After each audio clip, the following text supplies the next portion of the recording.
حضرت عمر نے خط لکھا، وزیر خزانہ سے کہا کہ غریبوں کی لسٹ بنا کے بھیجو، میں انہیں کچھ میرے پاس مال آیا ہے تو میں بانٹنا چاہتا ہوں۔ تو وزیر خزانہ نے جب لسٹ بنائی تو چوتھے نمبر پہ گورنر کا نام بھی لکھا تھا۔ کہنے لگے حضور میرا گورنر بھی بڑا غریب ہے۔ حضرت عمر نے وہ نام پڑھا تو وزیر خزانہ کو طلب کیا، فرمایا تمہارا گورنر بھی غریب ہے؟ کہا حضور چوتھے دن کے بعد ایک روٹی کا ٹکڑا کھاتے کل دیکھا ہے، اور حضور ان کے وجود پر جو کپڑے ہیں اب جگہ نہیں بچی پیبند لگنے کی۔ گورنر صاحب کہا جناب کوئی شے نہیں گورنر کے پاس۔ حضرت عمر فاروق نے 1000 دینار دیا اور خط لکھا کہ یار تو نے مجھے بتایا ہی نہیں، کسی نے بتایا کہ کپڑا لینے کے پیسے نہیں تو میں پیسے بھیج رہا ہوں، اپنی ضرورت پہ استعمال کر۔ وہ غلام پیسے لے کے آیا، دروازے پہ دستک ہوئی تو حضرت سعید بن عامر کی زوجہ کہنے لگی کون ہے؟ کہا مجھے امیر المومنین عمر نے بھیجا ہے، گورنر صاحب سے ملنا ہے۔ زوجہ کہنے لگی امیر المومنین کا پیغام آیا ہے۔ جناب سعید بن عامر دوڑے، دروازہ کھولا، بسم اللہ، خیریت تھی؟ تو خط دیا۔ حضرت عمر نے خط لکھا ہے کہ آپ کے پاس تو کپڑوں کے پیسے نہیں تھے، بتایا ہی نہیں۔ پھر 1000 دینار دیا تو حضرت سعید بن عامر کہنے لگے انا للہ و انا الیہ راجعون۔ زوجہ کہنے لگی خیر تو ہے، امیر المومنین خیریت سے تو ہے، انا للہ پڑھ رہے ہو؟ فرمانے لگے اس سے بھی بڑی مصیبت آئی ہے، میرا راز میرے رب کے ساتھ تھا، میرا راز کھل گیا۔ کون ہے جس نے میرا راز کھولا ہے کہ میں غریب ہوں؟ کون ہے؟ اور فرمانے لگے دیکھو جب سے حضور کا کلمہ پڑھا میں نے دنیا کو قریب پھٹکنے نہیں دیا، دولت کو دل میں جگہ لینے نہیں دی۔ عمر نے کیا سمجھا ہے؟ 1000 دینار مجھے بھیج دیا۔ عمر شاید سمجھنے لگے ہیں کہ میں دنیا کی طرف توجہ کروں گا۔ غلام کہنے لگا حضور آپ کو پتہ ہے نا امیر المومنین کے جلال کا، تو مہربانی فرمائیں ذات پہ استعمال کرے۔ فرمایا اچھا چلو ٹھیک ہے ذات پہ استعمال کر لے۔ دروازے پہ کھڑے ہو کے آواز لگائی غریب سارے آ جاؤ، غریب سارے، غریب سارے آؤ، غریبوں آؤ۔ سب غریب آ گئے، 1000 دینار وہیں بیٹھے بیٹھے بانٹ دیا۔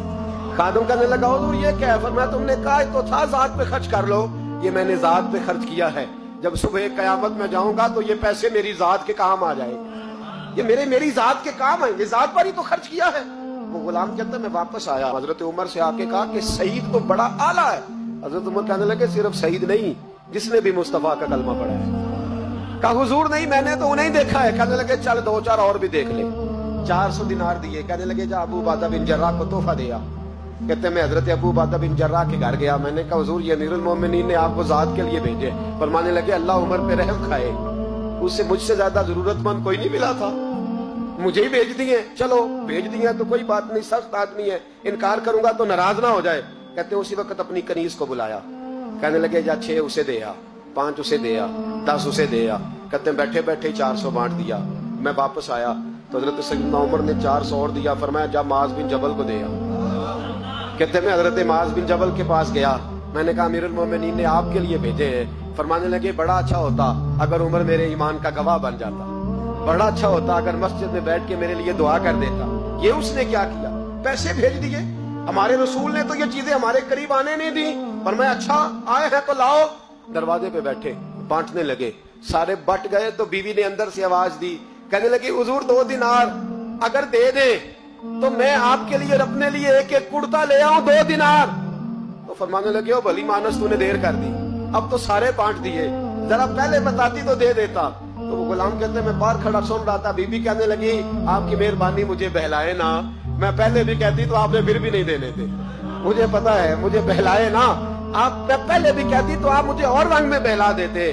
وہ شخص کہتا ہے میں وہاں سے چلا حضرت عمر کے پاس آیا، کہنے لگے یہ کسی اور کو، میں نے ہاتھ باندھے، میں نے کہا حضور میں نے آزما لیا ہے، جس نے بھی میرے رسول کا کلمہ پڑھا ہے دل سے بھی پڑھا ہے روح سے بھی پڑھا ہے، میں نے آزما لیا ہے، مجھے کسی آزمائش کی مزید ضرورت۔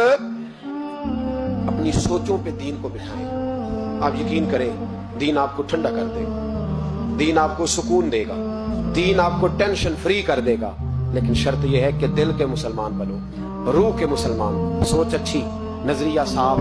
عاجزی والا بندہ آسان رہتا ہے، تکبر والا پریشان رہتا ہے، جس کے سینے میں بغض ہوتا ہے اس کا کوئی دوست نہیں ہوتا، جو لوگوں سے حسد کرتا ہے اللہ کبھی اسے غنی اور مالدار نہیں کرتا، وہ حسد میں ہی زندگی گزارتا ہے، جو دوسروں کے بارے میں برا سوچتا ہے اس کو کبھی دعائیں نہیں ملتی۔